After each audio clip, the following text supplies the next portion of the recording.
1% of dudes rapping, they ain't nice as me. 98% ain't live the same type of life as me. The judge gave me life and then they sent me where the life is be. That level 4 with depth and vice, the type of stuff they like to see. Two choices, fight or flee. I refuse to die a chump. I never been a mark, but damn, it's scary when that riot jump. I seen dudes cry, get punked, and some sexually brutalized. Knew a dude who lost his life and he was only doing 5 year-long racial fights when homie all you do is ride. Lonely days and nights up in a hole causing suicide. From the moment you arrive, you see the Mexican mafia, AB skinheads with big giant swastikas, pro-black philosophers, the BGF, the Kumi, and Muslims who will murk you from the nation to the Sunni. That MS was loony, quick to ride up on they rival. Even Christians went to church, hide knives up in a Bible. Political and tribal, the Crips and Damus, the Long Beach, the Hubs and the Dubs and the Grooves, the IE, the Bakersfield, the Dago Pyrus, the Hustlers quick to roll, the gangsters gon' move, whatever click you choose. Say what's cracking, YouTube? It's your boy 16 to life, and I'm back like I'm on a parole violation. Yard down! Now, for those of y'all that's new to my page, in 1994, I got arrested. I was eventually sentenced to 16 years plus life, and I served 24 years straight in the California prison system. Yeah, that's me gassing right there on that intro, man. And if you want to get that, it is available only on digital download. Man, hit me up on my email at 16DALIFEMUSIC. That's 16 to life music at gmail.com. Cashapp, PayPal, or Zelle me $20, and I'm gonna get it to you ASAP. Now let's hop right up into this story. So I'm gonna start this video off when I was in Tehachapi, and Tehachapi at that time was the reception center. So what a reception center is when you leave the county jail after you get sentenced to your time, then you go to the reception center. They'll analyze you, figure out whatever custody level you need, and then they'll send you to another prison. So after I find out that I'm going to Salinas Valley, which is a level 4 180, eventually we catch the chain. So the chain is when the next prison bus comes to get you,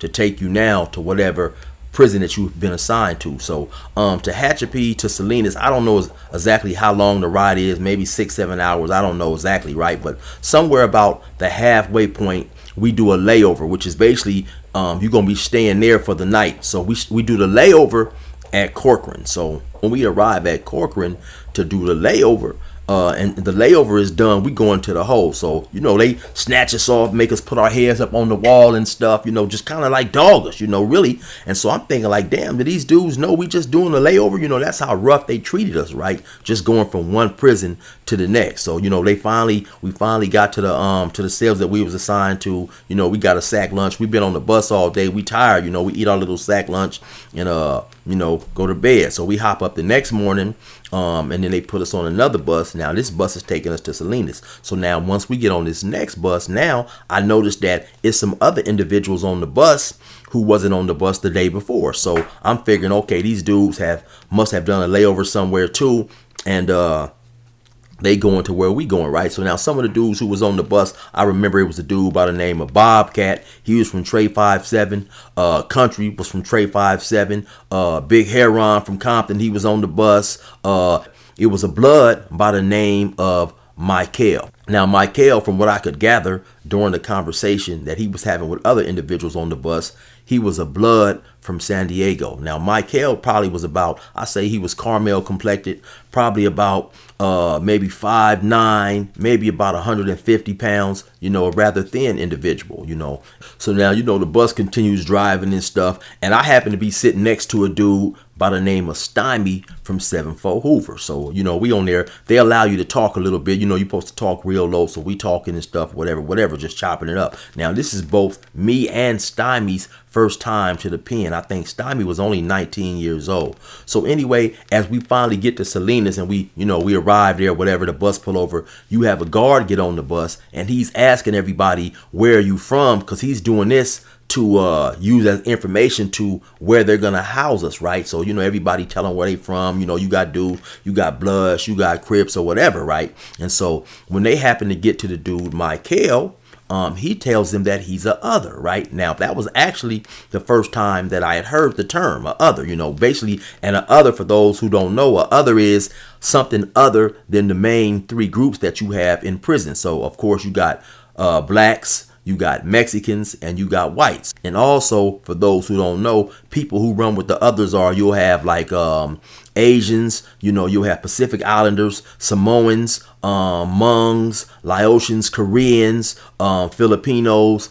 Now, keep in mind, this is my first time being in the pen ever, right? So eventually, they finally assigned me to a cell. I believe, if I'm not mistaken, it was D6 on the D yard, D6, right? But I could be wrong about the particular building. So anyway, so I walk over there. I stand by the door.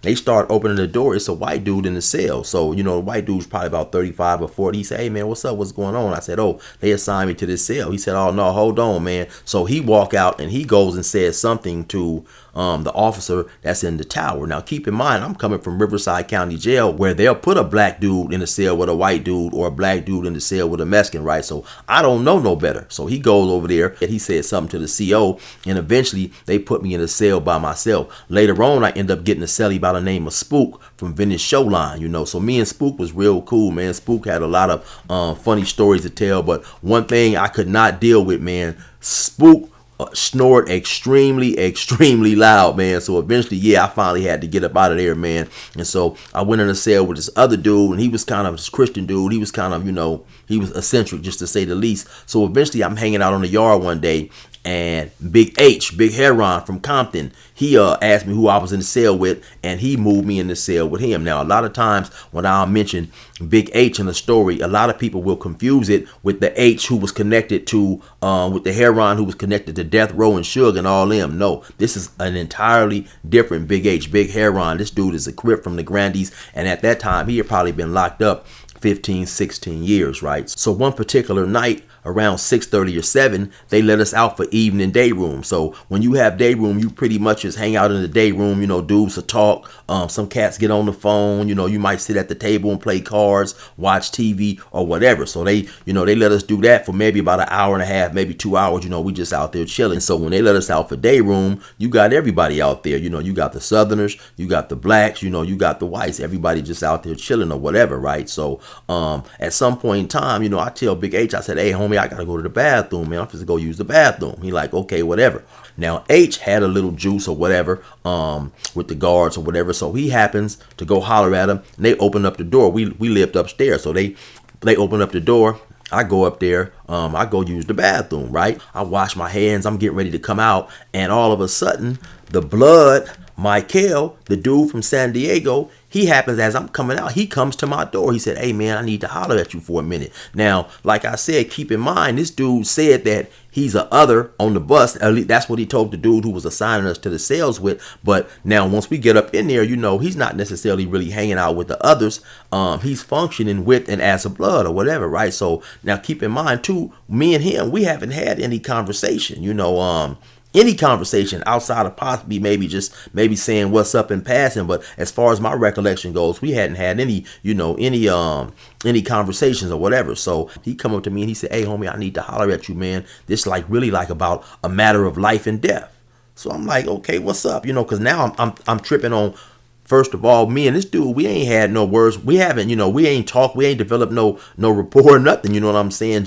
I just happen to know he's a blood by what he said on the bus. And by now, the conversation that he's having in the building, the dudes that he's hanging with, so on and so forth. And like I mentioned, by him saying, this is like a life or death situation, I'm thinking it's something that's going on that's real serious, right? So I said, "Yeah, man, what's up?" He said, "Yeah, man, the way you left the day room and the way you came up here and came to your cell, man, that could get somebody hurt." So now I'm looking at the dude. I'm like, "Man, I'm looking at him like, man, what is you talking about?" He like, "Yeah, man, that wasn't cool what you came and done." Now, first thing I said, "Hey, homie, what is you talking about?" Because like I said, man, me and this dude, we ain't never had no conversations. We ain't talk, And the dude said he was a other, and he's functioning with the Bloods. I'm in the cell with Big H. I'm a Crip, if you don't know. So him even coming to approach me about this situation and conversation has really thrown me off, right? I don't know what he think it is. Now, at the time, I definitely looked like a square. I definitely looked extremely studious. I had some different type glasses on, some rounder glasses with gold frames, and it definitely made me look like a square, right? And to keep it 100, I used to hate to have to wear the glasses because I know the look that it gave me, but my sight was so bad, I really felt like I had no other choice, because when you out there when you on a level 4, when you in any prison, when you at any prison, right, but especially a level 4, but any prison, you want to see what's going on, and I can see better. I can take my glasses off and play basketball. I have a problem seeing further away, right? So I definitely wanted to be able to keep my glasses on, so if something break out, I can look and see, who's participating in the fight or whatever's going on, right? So when I say, hey homie, what is you talking about? He's like, yeah, man, the way you left the day room and just came up here and stuff. Now, like I said, this dude is a blood. So first and foremost, this dude really don't have no leg to stand on in terms of coming and even trying to holler at me about anything.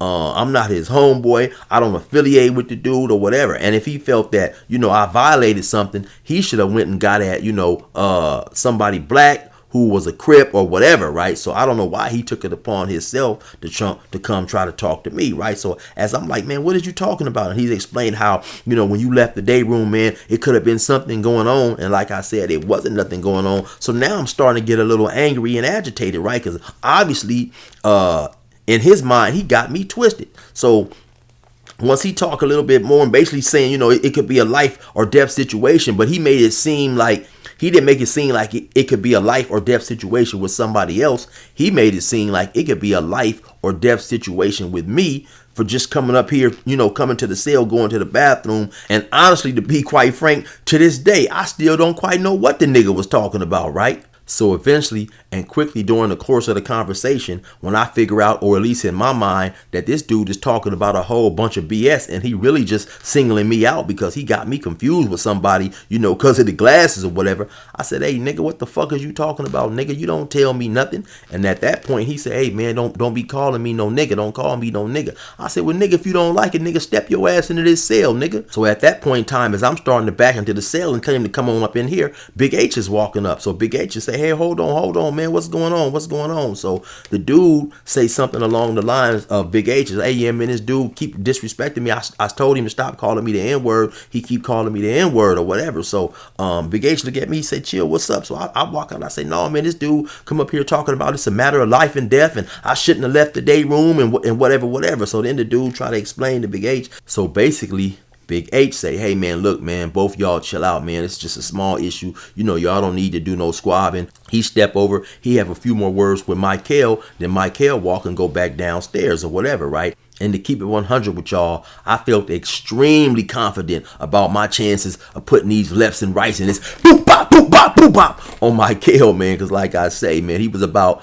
my height, 5'9". He was probably about my size, 145, 150, somewhere up in there, right? And so I ain't never had no problem, squabbing, especially with somebody, man, who who was around my height and my weight. I felt real confident. And one thing that I liked and respected about Big H is that he said, hey, man, no, y'all kick back. This is a small issue. Y'all let it go. In any situation, and especially in a prison situation, you would have had a lot of individuals who would have wanted to see us fight. You have dudes, man, who in jail and, they be bored. And to keep it 100, a lot of times when I first got to prison, somebody would say, hey, man, these dudes getting ready to stab such and such at 12:30 or whatever. I'd go outside to see the action, but Big H, him being who he was, he said, hey, no, man, look, this is a small issue and there's no need for you guys to get violent.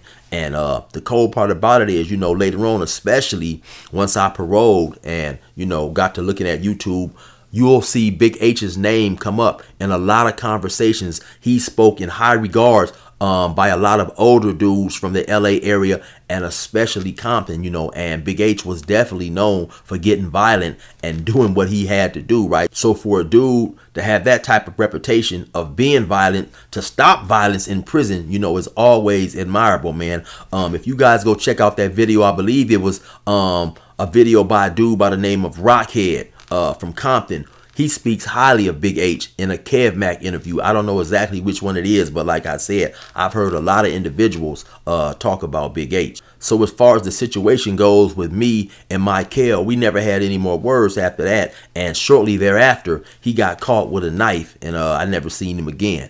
Anyway, you already know what it is. It's your boy 16 to life.